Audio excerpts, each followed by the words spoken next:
Hello, friends, and welcome to the Weekend Catch-Up Club, the coffee morning show brought to you live every Saturday direct to Facebook and Twitch and available later on demand at youtube.com/gamertagged and podcast services. Grab yourself some snacks, grab a drink, and kick back with us for just a little bit because today I am joined by an incredibly special guest. It is the Director of International Events at Ubisoft HQ, the Executive Producer of Ubisoft Forward, an all-round awesome person. It is Leon Winkler. Oh yeah, thank you so much. That's quite an introduction. Thank you very much. I appreciate you. No pressure then if I set the bar really high with the intros. I mean, I like that kind of intro. Now I have to indeed make that intro into a reality and live up to that image that you set for me there. It's gonna be a tough one. I think you'll ace it. No, I've been looking at your LinkedIn profile, and I think your experience and expertise really speaks for itself. So no problem crossing the bar at all, I don't think. We're going to try. Yeah. So can you please introduce yourself for our viewers and listeners? Who are you? What do you do? And then we'll get into your history, your experience, and getting into the industry. For sure. Well, hello, listeners, viewers. My name is Leon. I am 40 years old, and I have been working for Ubisoft for the last 15 years. Currently, I am their Director of International Events, which kind of means that I am responsible for leading the team that leads the production of events like Ubisoft Forward or E3 Presence or Gamescom. I mean, in the current situation that we're in, the pandemic, we had to pivot towards virtual experiences, which we call Ubisoft Forward.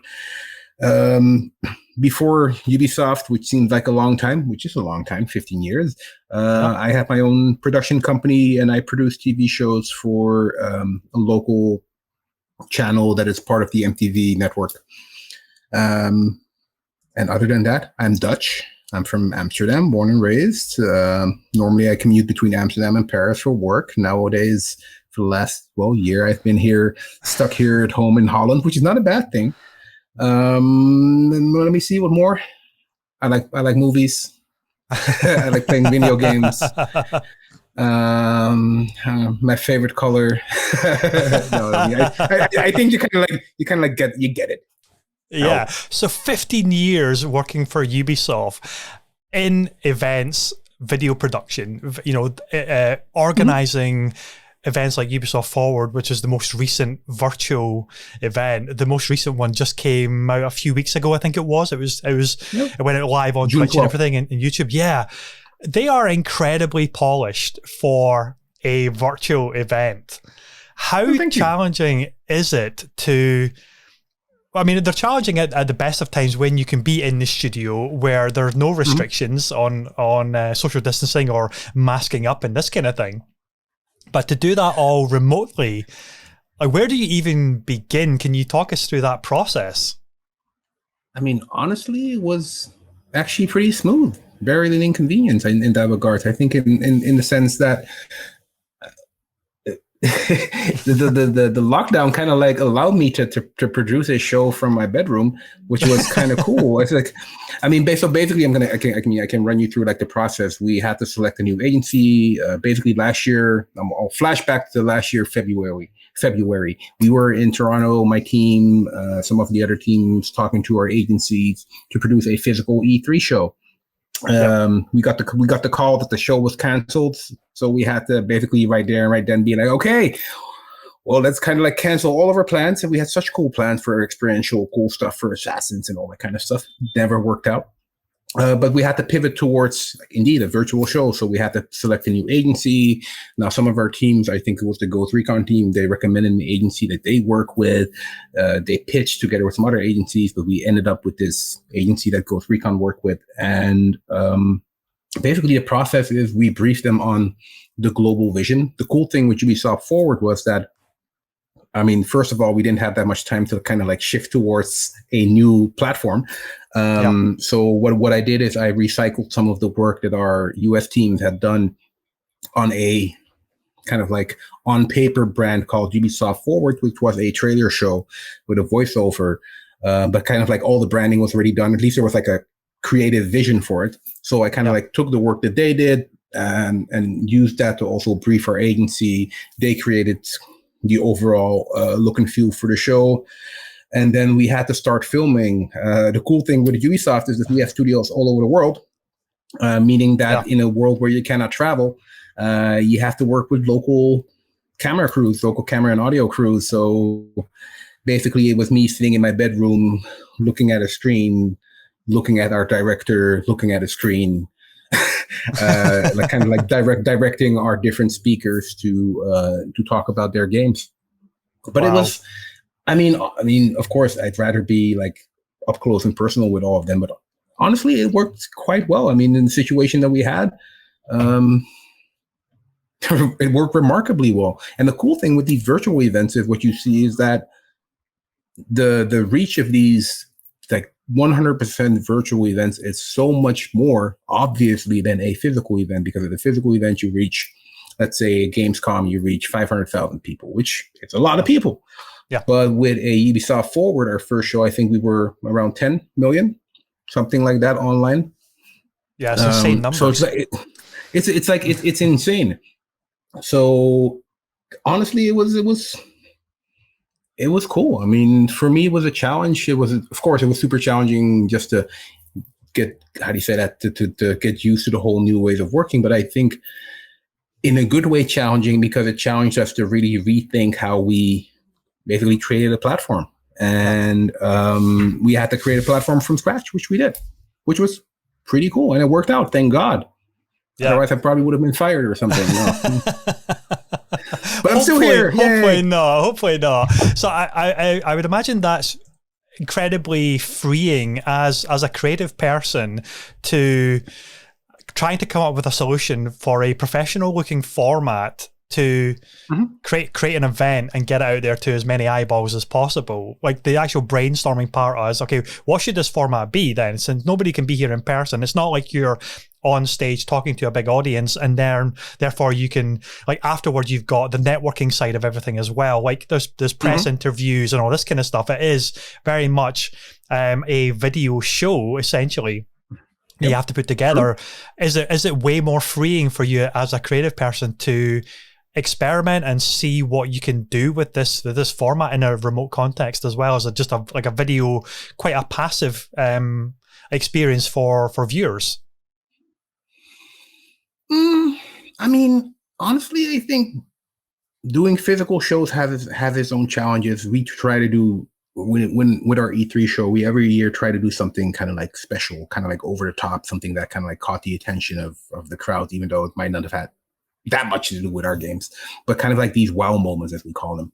Yeah. Having to kind of like completely recreate our platform was also a challenge, but like I said earlier, it was for a creative guy like myself, and I of course also have to give credit to all the teams that work on these shows. We're all super creative and super passionate about what we're doing. So it was an opportunity for us to do something new. It was okay, cool, okay. So I mean, how you said it, life hands you lemons, you make lemonade. Yeah. So that's what we did. Yeah. And it's just a different way of looking at things. I mean, basically it's the same thing. Normally with an E3 show, what we have our press conference, which is a stage show, live stage show, where basically it's a entertaining product presentation, if I can like downplay what we're doing. Yeah. And that was the thing that we had to replicate with Ubisoft Forward, which was, then we just pre-record it, and we work with professionals both within our company as well as with some of our agencies who give us recommendations on how to move forward and to go to our different studios across the world and do it in a COVID compliant way. Yeah. So yeah, it's honestly, it was the I mean, and I say cool a lot, but I think the cool thing with this, what happened here is that it forced us to think out of the box. And normally in like creative processes, especially within big corporations, it can take time because you have like the approval process. Now it was basically, okay, go, Leon, here you go. Rally up the teams, make sure that they follow this idea that you have, and see what happens. and that was super cool. At the same time, I mean, I love doing events. That's my job, and I did miss the whole physical interaction. I mean, these kind of, for example, an interview like this. I mean, this is cool, and I'm happy that we have the technology that we can feel like we're together in a room and having a conversation. But how cool would it be if we would be actually together in a room having a conversation? I think there is an added value to having these physical or in-person events, and that is something that's also looking forward to 2022 and beyond. That's something like, okay, so we now have 18 months or so of learning doing these virtual events. We have years of experience doing these physical events, and now let's see what happens if we do this. Yeah. So it's in the sorry, carry on. No. I was going to say it's been really interesting from a viewer perspective, watching all of the big publishers like Ubisoft, like the EAs, like the Microsofts and Sonys, trying to work out what is going to be best for them, like individually going forward, because you've got like the state of plays where Sony's, they're much shorter. They didn't do the big presser that you kind of expected last year and now into this year as well. Microsoft still had their big conference. You've got the Ubisoft Forwards, which are a really incredible showcase for all of the studios that come under the Ubisoft banner. EA had something similar, but again, it's been awesome to look at and trying to study and analyze how each publisher is trying to navigate this weird world that we're currently in at the moment, and what that does look like going forward. Will we be going back to the big in-person events? I certainly do hope so, but I think from what I'm assuming and seeing so far is like they can actually now fully control a virtual conference style of video event as well. So it's probably going to be maybe like a hybrid of the two, would you think?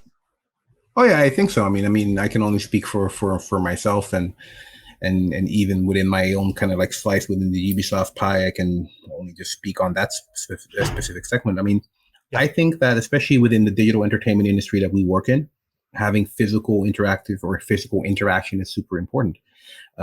Yes, we have now seen that, yes, we can do these virtual events, and yes, we can be successful, and yes, we can have a huge reach, but at the same time, we're missing something. It's very difficult. And that's something that I think as an entire industry right now are trying to like work out and put into words. Okay, what is that thing that we're now missing because we don't have these in-person events?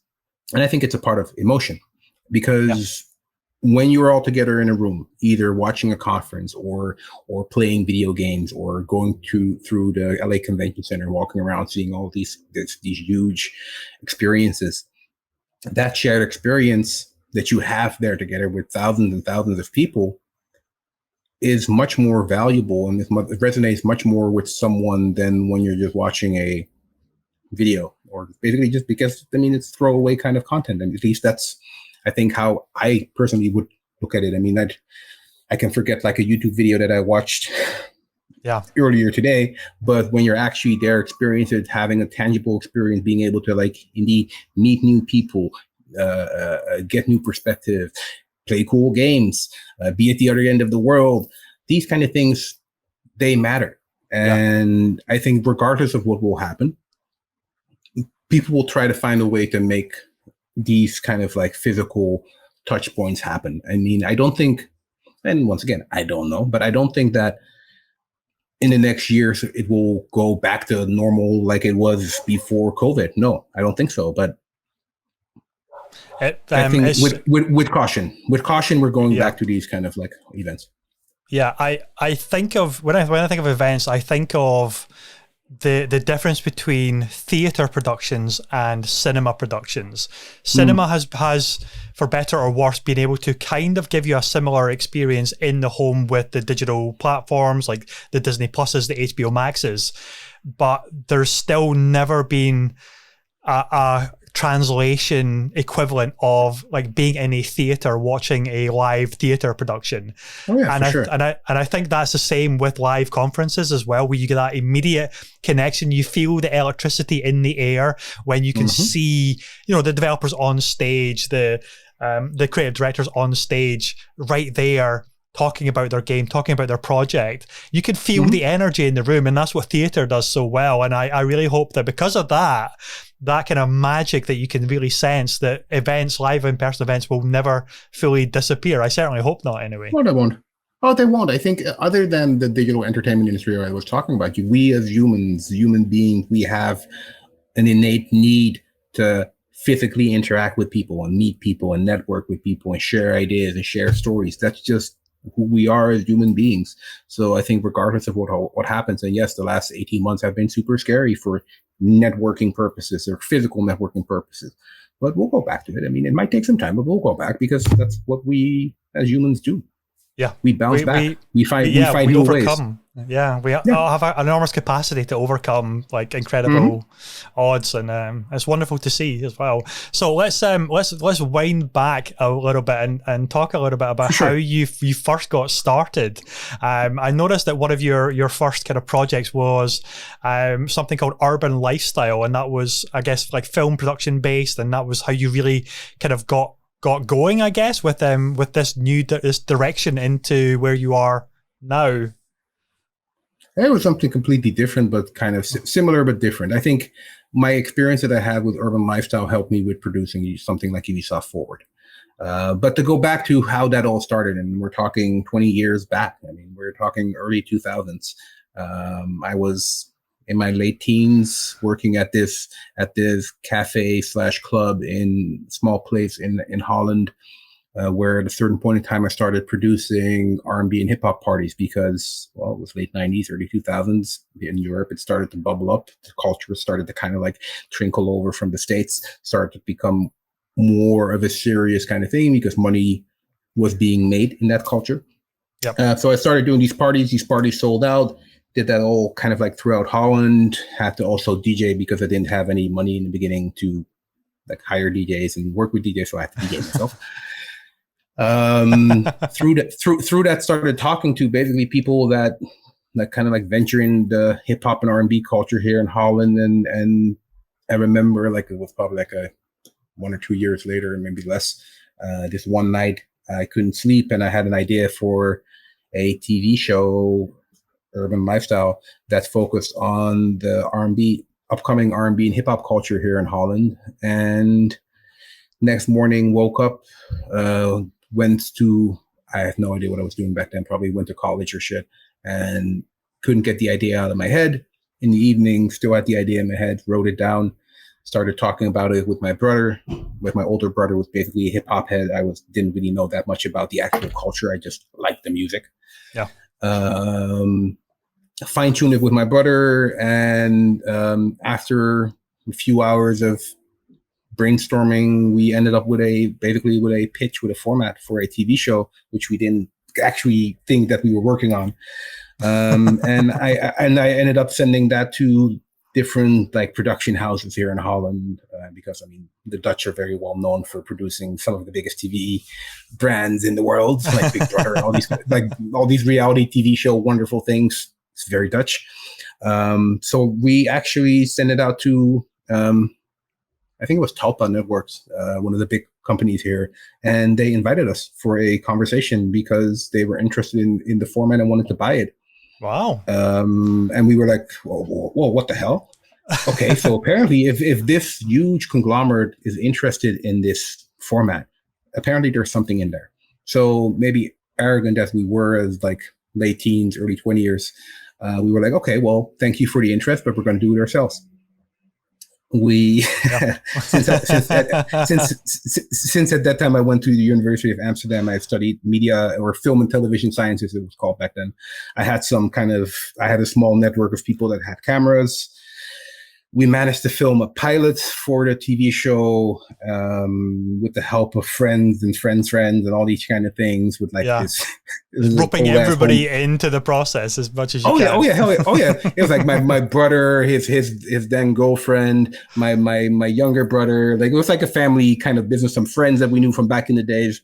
But we managed to create this pilot episode that we shopped around and ended up kind of not selling, basically giving to the Box, the channel from MTV, and produced the TV show there every week for probably like 2 years or something like that, before we spectacularly bankrupted our company because we started believing in our own hype too much. Hey, so we were young. I mean, I was young. I was stupid. I thought. I mean, basically, we were basically a young black kid being inspired by the culture, being like, "Oh yeah, we're gonna buy white Lexuses and white fur coats and all these kind of things." Be like all like blinged out, but it didn't really turn out like that, and we started to become unprofessional in how we approached the company. I mean, we had the number one TV show of the channel, but the channel owners didn't want to talk with us anymore because they thought we were too gangster for them. Which I'm absolutely not. I'm so far away from gangster, but I was acting like yo. When we had like business meetings, we rolled up with an entire entourage of like thugs or thug wannabes, that kind of stuff, and that was not very conducive to do business. At the same time, I was kind of like C celebrity here in Holland, where people are like running up to me asking me for autographs. This is like a mind trip. Yeah. Anyway, spectacularly bankrupted the company, and finally had time to graduate from college because I kind of neglected it during my TV show times because I was like, oh, I'm famous now. Had to go get back down to earth and graduated from college, started working on my resume, thought that with the experience that I had with the TV show, parties, university, that I would get a job like that. And that didn't really work like that because in the end, for a lot of big companies, I had experience, but it was very difficult for them to kind of like see that in the perspective of how that would work for them because I didn't have your quote unquote marketing degrees or communication degrees or sales degrees for that example. So I kind of like hopped from one job to the next, and then all didn't really work out. And then this one glorious morning, I saw an opening for a position at Ubisoft Holland as a product manager for some of their licensing sports and entertainment brands. And I thought, well, why not? Yeah, nothing to lose, just apply for it and see what happens. And now I'm here. And you've been there for 15 years. That's incredible, man. Yeah, but time flies when you're having fun. I mean, you must see it like this. Before Ubisoft, even though, yes, I had my TV show, so I kind of like had like a little hint of what fame and celebrity could be, even though I had zero money. Before that, I grew up in like welfare, had zero money, never traveled, had issues with family stuff and all that kind of bullshit that you hear about. And finding Ubisoft was a blessing in the sense that, of course, it was work and I had to do my work and it was hard work and whatever, but they allowed me the opportunity to travel, to meet people from all over the world, to get paid for it, and do something in the end that I love, and kind of like manage to create my own lane and job within the company. I mean, it took me a while, but it eventually got there. So yeah, it's pretty rare to have that kind of freedom within a role to start forging or molding the role for yourself. You know, it's a lot of times it's like you have to fit into this particular slot. The for company, sure. You know. So, but it's pretty amazing that you had that. But in general, I think already when I started working at Ubisoft, I mean, they were asking for someone with a marketing degree and 6-year experience and all that kind of stuff, which I didn't have. I didn't fit the mold from the beginning, and I am forever grateful to my hiring manager back then who looked beyond that, and they were like, yeah, but there is something in there. There's something in his profile, in his experience that he's had, or in his passion or drive that we could see work for Ubisoft. And I guess he was right. That's what I always, whenever I hear things like that, I always think it's incredibly encouraging because a lot of people don't even apply for things because they don't match up on paper. But there might be something that is, maybe they don't have the professional experience, but they're doing something on the side, which is actually they can bring to the table, or whether it's a cultural thing, whether it's a hobby thing, or they're just their personality and viewpoints can actually be like a huge additive that is actually more important than checking a box, which is a degree here or X experience there. 100%. I'll tell you an even funnier story. So when I was invited for an interview at Ubisoft, I had my first interview with Marcel, my hiring manager, in the end. So you know how the story is going to end, but I'll build some suspense here. And I remember it was a very weird conversation where he was basically, it felt like he was testing me. So I was like, he's never going to give me the job. This is not going to work out. So I basically just leaned back and just spitball and just vibe with him. Okay. But I still didn't really feel like this was the best conversation I ever had. And then when I walked out, I remember him picking up my resume, and somehow, I don't know why I did that, but I was kind of like trying to milk the experience that I had with my TV show. So I put like in like the extra notes that I interviewed a few artists, amongst which a guy called Keith Sweat, this R&B singer from the States.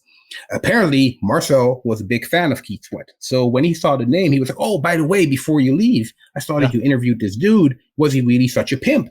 Using that English word in Dutch, which is, in general, a weird word to use during a job interview. So I was like, yeah, he was. Sure, he was more interested in all the women in the room and all these kind of things. And dude started laughing, like, oh, yes, I thought as much. Oh, yeah, I love Keith Sweat, whatever. Boom. I walked out, went home. Next morning or same evening, I received an email from Marcel basically telling me, like, well, thank you for coming, but we don't think you're the right person for the job. So it stops here because these and these and these and these reasons. Yeah. And I sent an email back because I disagreed with their reasoning, and apparently I convinced them to invite me back. So it's kind of like an additional step on top of the at first not even looking at the job opening, thinking that you don't even have what it takes on paper, but still doing it, but then getting rejected, but still like, okay, being like, well, I disagree. Yeah. Yeah, that's interesting, because once you get the rejection, you think, okay, well, that's it, move on to the next place. But you're like, oh, hang on a second, I just want to contest a few of these points here. Yeah, and I had nothing to lose. I mean, I was without a job. I was bankrupt. I was like in this huge debt for my former company where I produced a TV show. So I was like, well, I need a job. Yeah, and it worked out, which is obviously fantastic. Thank God, yeah. Flipping heck, man, that's kind of wild, and it's obviously having that rapport, I guess, with the hiring manager must have been quite like instant and fortunate as well, that there was something to, I guess, kind of bond on your resume, which he kind of latched onto and noticed, and then he wanted to talk to you about it, almost like the kind of like the off-camera stuff. Like, okay, this isn't part of the interview, I just want to talk to you about this particular thing. And then you kind of build a bit of a rapport there. And then obviously you could build your case for other things to then, you know, reinforce it. 100%. And but that's the thing. A lot of people, when they look at their career or interviewing for a new job, they only look at like the quote unquote, like the first things, like, okay, I need to have like a suit on. I need to have like this very fancy looking resume on fancy paper and all that kind of stuff. While indeed, like you said, a lot of the subcontext is communicated in a different way. And maybe subconsciously, that's why I added like these extra, I'm being blinded by the light here.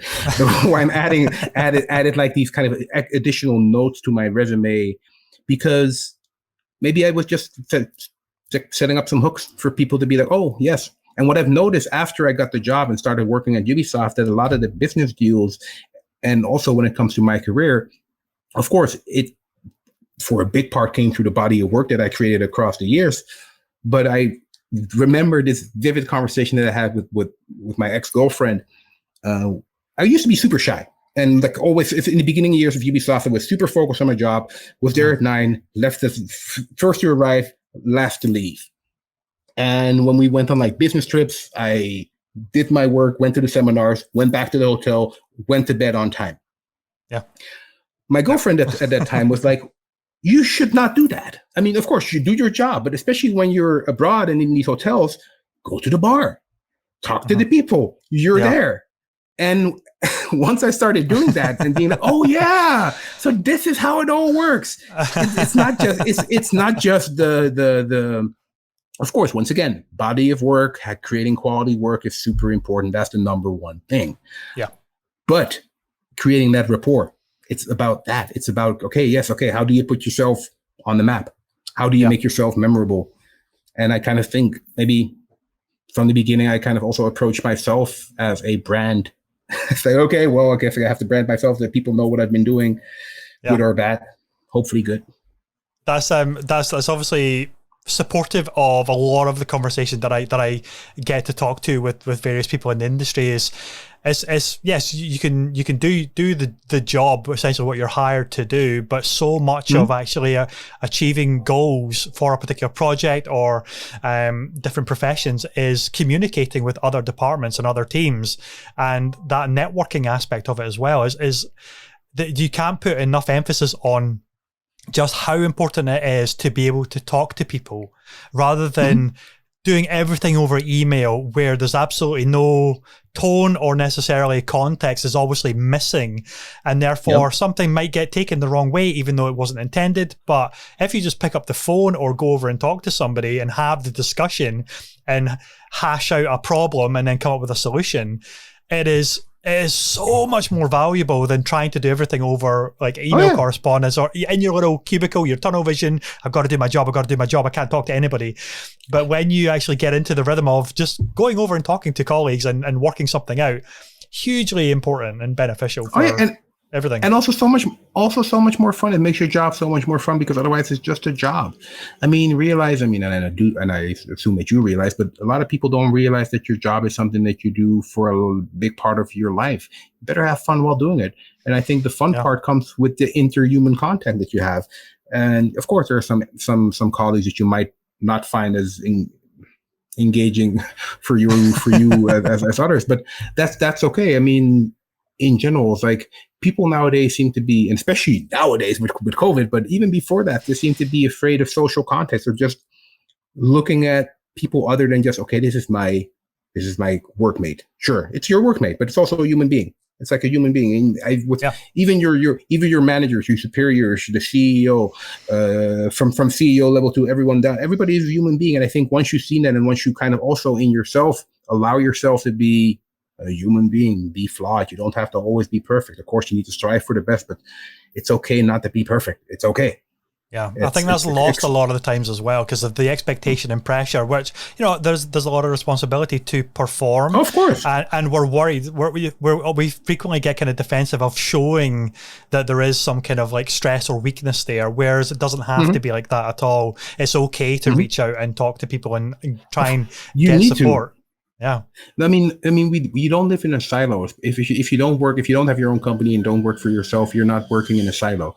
You work with other people. You work with other teams. I mean, I could have not been successful in the way that I have with Ubisoft if it wouldn't been without all the people that I've worked with that helped me excel and that helped me set my vision. And that's something that a lot of people forget because they get so focused on the end goal. I want to make a career. I want to be director, VP, or whatever. It's like, yeah, sure.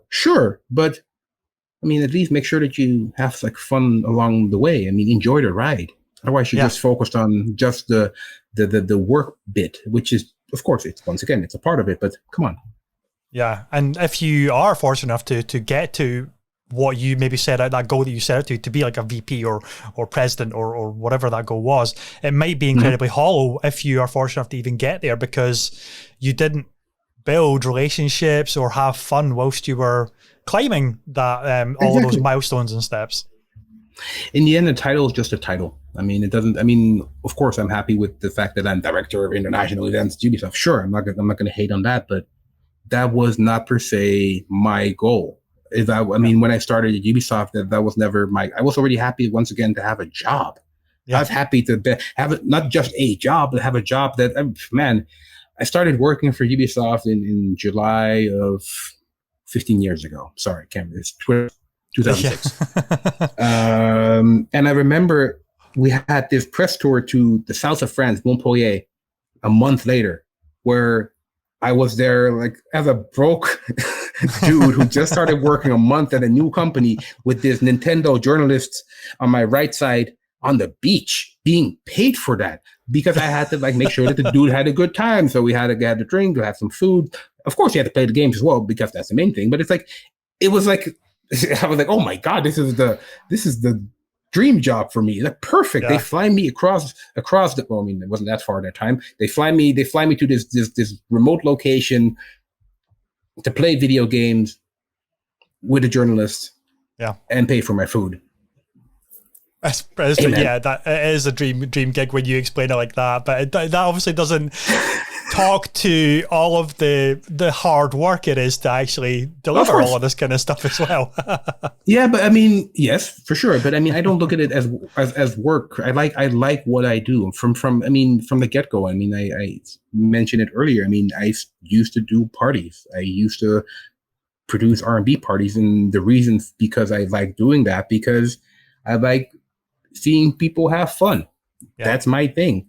So that was always my intention. Like, okay, I like to just create something for people to have fun. And the fact that I kind of like managed to land that job at Ubisoft, and then through the lens of the video game industry, had to like create these experiences around our different brands, while at the same time making sure that our community, their stakeholders had fun and had a great time. I mean, that was ideal for me. Like, okay, cool, sure. And the cool thing is that all the experience that I had with creating my own TV show, thinking about editorial video content for my TV show every week, having to come up with new ideas every week for 2 years, helped me with, and having zero budget for every week, definitely helped me when I had like, okay, when I started working at Ubisoft, and one of my first games I think was like Raving Rabbits or something, and the brand team, the European brand team, sent me this entire like package with assets and text and background and all these tools to help me create a story. It was like, perfect. That was perfect. It was like, okay, I don't even have to reinvent the wheel anymore. I can just take some of these things and kind of like put my little Leon touch on it and turn it into something else. Yeah, it's anyway, I'm rambling. Feel free to interrupt me if I ramble too much. I digress. Not at all. That's what the show is all about. It's just rambling conversations that we don't necessarily know where they're going to go and which direction they're going to go in. As long as we're having fun talking about stuff and talking about game dev and the games industry, that's all that matters. Oh yeah, yeah. But I'm having fun. I'm having fun. Good, but yeah, that is such an important aspect that you just mentioned there. Is we often forget about that we need to have fun whilst we're doing what we're doing, because you mentioned that we do put so much of our lives into what we do for a living. Yes, there's always deadlines. There's always the numbers aspect of it, which have to get hit, and there's always that kind of business side to it, which is hugely important.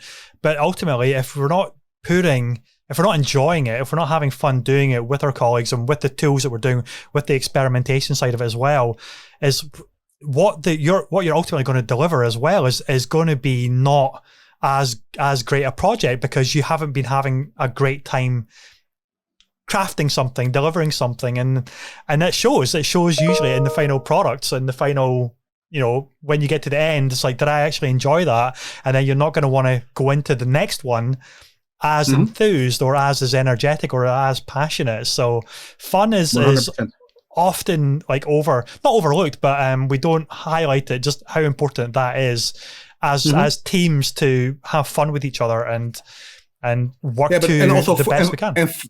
And force yourself also to have fun sometimes. Yeah. Even though, I mean, and once again, okay, I mean, I work in video games, so it's the entertainment industry, so it's probably a little bit easier for me to have fun than when you work for a bank or something. But at the same time, it's so easy to get lost in just the job and just the operational bits of the job. And sure, you'll get to that point where you want to be eventually if you just focus on the operational thing. But it's like, once again, enjoy the ride. It's like, that's the main thing. It's not about the goal, it's about the ride. And that's also how I approach these events that I produce or marketing campaigns that I used to do back in the days. It's like, okay, how can we make sure that, sure, we as a company, we as a brand have something to get across. We want to sell games in the end. But forget about that. Of course, I mean, not really, but forget about that first. That should not be your main drive, at least as an event or experiential manager. Your main drive should be like, okay, who's my audience? Who am I focusing on? What is important for them? And then look at the brands, and then look at the games that you have to push, and take the elements from these games or services and use the ones that apply to the different audiences, and then build the experience around that.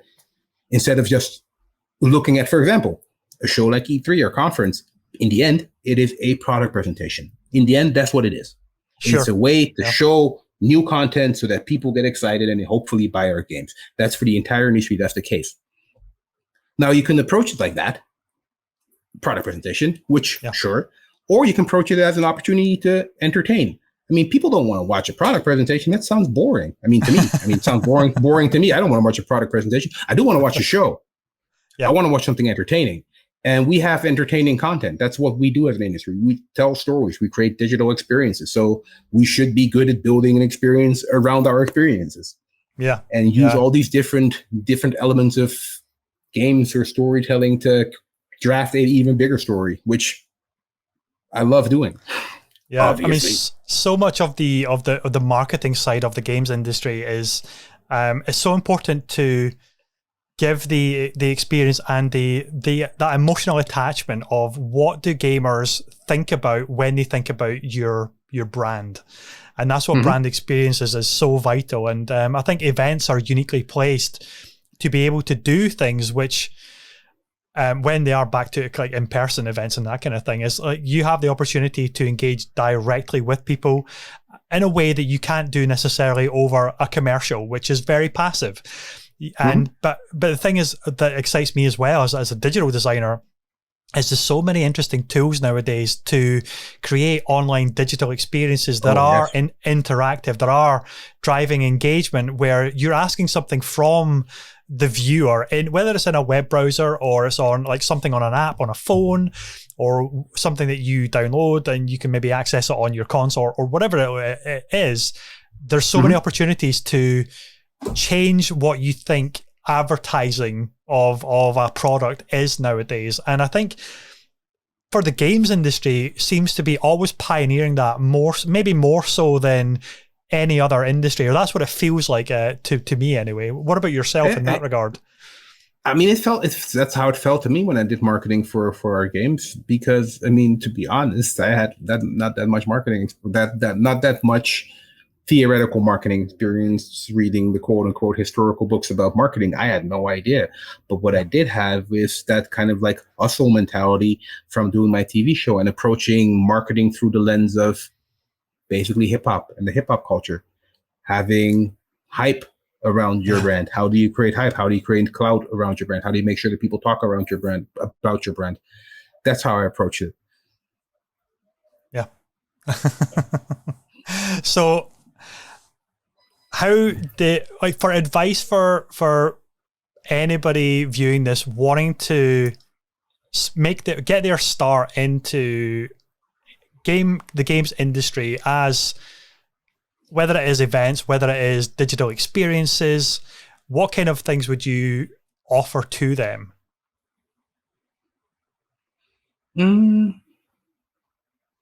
I mean, I would offer them the advice of belief in yourself. If this is really your passion, if this is not just a kind of like a fling kind of thing, you can make it happen. If you can visualize it for yourself, if you can see yourself do the job, then what I've noticed, and once again, I can only speak for myself, I have noticed that if I can visualize myself doing a job, I can actually make that stuff happen in the end. Because if you can visualize it, you can also visualize the steps you need to take in order to get there. Yeah. Everybody, I mean, I get asked that question many times, like, how do I get into the video game industry? My goal never was to end up in the video game industry, so I might not be the right person to ask in that regards. I just had and still have a kind of like vision for myself of what I want to do, which is basically create stories. And if your stories are good enough in whatever sense, in my case, it's events, could also be game design, could also be sales or whatever. If your stories are good enough, you can land that job, because in the end, once again, we're talking to humans, and humans are very susceptible to storytelling.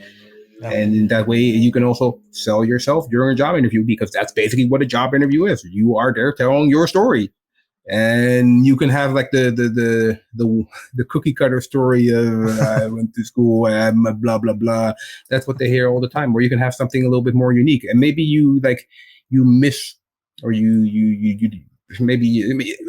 I said, in the end, it only takes you one yes to get that job that you love.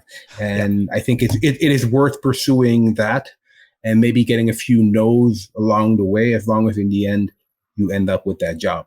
A lot of people nowadays, they focus on short-term gains. I want to be successful now. I want to be rich now. I want everything now, because that's the society that we live in, instant gratification.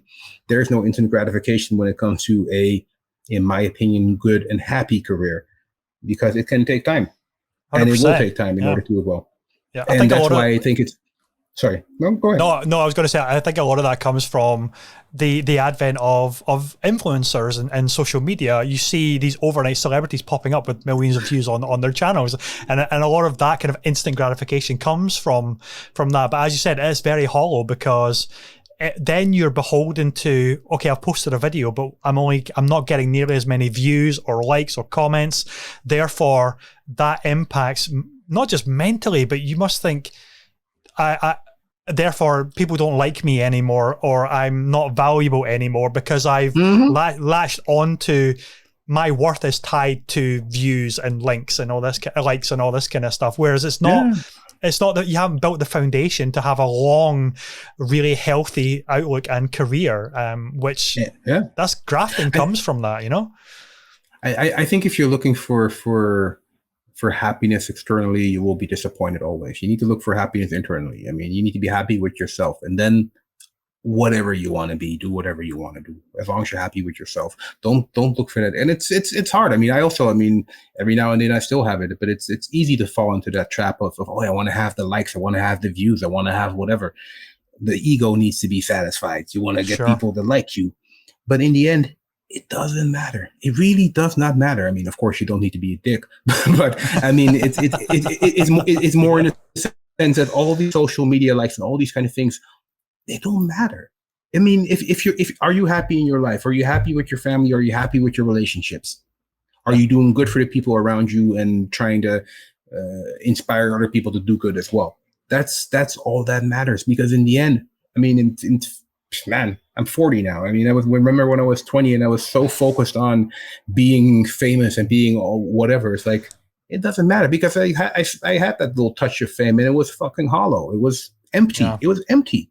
All these celebrities that I looked, not all of them, some of them were really cool. Most of the celebrities that I looked up to as a kid were complete a-holes. They were like, or super empty or super sketchy and whatever. It's like, nah, you don't want to be like that. I mean, I hope so. Hope not anyway. Yeah, exactly. Yeah.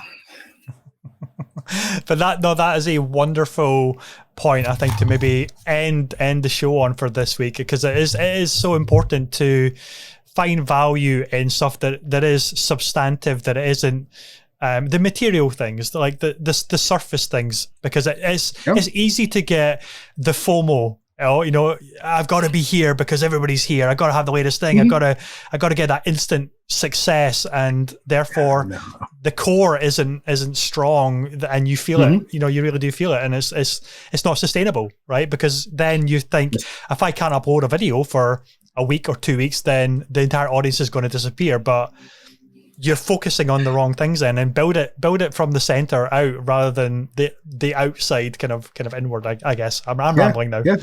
No, but I mean, I like that rambling. I mean, I totally agree.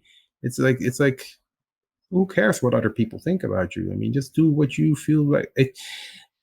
What I've noticed. I mean, once again, I've also was young one day, back in the days, and it's so hard and tiring to try to be someone that you're not. Trying to like live for other people because what other people might think about you. And like, F that. It'd be like, I mean, they're not the ones that are going to make you happy. I mean, you're going to have to look yourself in the mirror every morning. Totally. And that's the thing. It's like, focus on that. Focus on your own shit. Get your own life in order. Get your own health in order. Stop pointing fingers too much on other people, focusing too much on what everybody else is doing, which is basically the status quo right now. It's so easy to point fingers on, like, oh, these people are bad, or these people are bad. Like, sure, and yes, there's a lot of bad people out there for sure, but like focus on your own shit first. Yeah, and then all these other things will fall into place. And is my life perfect right now? No, of course not. Nobody's life is, but it's I think life in general is a work in progress. Yeah. 100%. And there's a lot of pressure as well to hit certain career milestones when you're so young as well. It's like people I see freaking out because they're maybe just turning 25 or 30 and they haven't got to some kind of, arbitrary level of success where they think they should be. And plenty of people don't actually, they may fully change career in their 30s and 40s, and all of a sudden everything then falls into place. We put a lot of emphasis on hitting success early, and things like, and I know they're important, like the Forbes 30 under 30 things like this. I realize their significance and how important they are, but also it has a detrimental exactly. It has such a detrimental effect on people's mental health to say, fucking hell, I will never be on a 30 under 30 list, therefore I am worthless, or something like this. And it can be a really toxic element as well. And I think we can do more to say, look, it doesn't matter. It doesn't matter if it takes you 5 more years to get to somewhere where you think you should be. You're going to be where you are meant to be when you're meant to be there. And 100%. It's having that maturity to kind of understand, and people around you as well to support you, to say, look, it's okay. You don't have to be this this role, this level at 25 or 35. You'll get there when you're meant to get there. Yeah, exactly. Like, I couldn't have said that better. Nothing to add to that. It's like, don't look, once again, don't look for that external gratification. It's like you're setting yourself up for failure. It's like, I think the reason why I managed to deal with that and have that insight is because I used to be semi-famous. I remember that time. And I remember as a kid growing up, welfare, not popular, whatever, that was all that I wanted. And then I was 20, 21-ish, and I had that. And it was super empty. So I kind of like achieved my childhood dreams, and I had to start from scratch because that apparently wasn't it. Yeah. So then what? Now what? But that allowed me to let go of all that superficial bullshit and just focus on trying to be happy with myself, like whatever that is. Yeah, and that can be scary for a lot of people as well. Man, both of us included. It's like, what do I do now? Oh God! Like what? Imagine, I was already happy having a job at Ubisoft Holland. I did that for 7 years, and then I got the opportunity to move to Paris, which on paper and in practice in the end turned out to be great for me. But I was scared shitless. I remember being on the train from the first day I had to go to work, on the train from Amsterdam to Paris, having what probably is very close to an anxiety attack. Oh, God. But the only reason, because I was like, oh my God, what did I do? I just gave up everything that is good and starting something new, diving into the deep, like taking a leap of faith like an assassin, and not knowing if I'm going to fail or not, thinking that I was going to fail. Like, oh my God, what did I do? And the only reason why I didn't get out was because there was another colleague of mine in the train that also had a meeting in Paris or whatever. And he just hung out with me, and I tried to not show him that I was basically damn near shitting myself because I was like, oh my God, what the fuck? But it's normal to be scared for these kind of things. It's normal to be scared for change. It's normal. Of course, changing stuff can be scary and daunting and all these kind of things. But I'm happy that I tried, because if I would have walked out of the train, went back home, I would have probably still worked at Ubisoft, or maybe not doing my local stuff, but I would have never known what it is like to do what I do right now. Yeah. Yeah, and that's such an important message to send out there to people. It's like, if an opportunity comes up, just try it. Just see what happens, because it's so easy to get inside yourself and be terrified and say, "Oh no, I'm going to fail at that. I'm not going to go there. I'm not going to even attempt that." But you just never know what could come out of it. People seem to also be afraid about, okay, but what if I don't fail? What if I'm successful in this? Have you ever thought about that? A lot of people are also afraid of success because, okay, well, then what? Yeah. Because then I'm no longer part of like the safe group. Now I'm like poking my head out of the mowing field, and people can like just chop them off my head if I fail. A lot of people, they talk the talk and they're like, oh yeah, I want to be this, I want to be that. But in the end, when they're finally there and they have the opportunity to do that, they're like, yeah, no, I'll just stay in my little lane. Yeah. And I was like, yeah, F that lane. I'm just going to do my own stuff and I'll see. I mean, just ride it until the wheels fall off. Yeah. Amazing, buddy. Absolutely amazing. Well, thank you for taking the time out of your very busy schedule today. It's been an absolutely wonderful chat. We're coming up on an hour, so thank you to everybody, and of course our listeners that are hopefully going to be tuning into this and seeing it live when we post it as well. It's been wonderful to talk to you, Leon. Thank you again for joining me. Well, thank you for having me. That was very cool. Excellent. So, ladies and gentlemen, this has been episode 53 of the Weekend Catch-Up Club. I want to say, I think it's 53. It might be 54. I can't remember. I probably messed that up, but never mind. It's been an absolute pleasure talking to Leon from Ubisoft. If you have enjoyed this show, then please remember to give the channel a like and a follow. And until next time, take care. I'll be back next week with another amazing guest, but that's it for now. Bye-bye.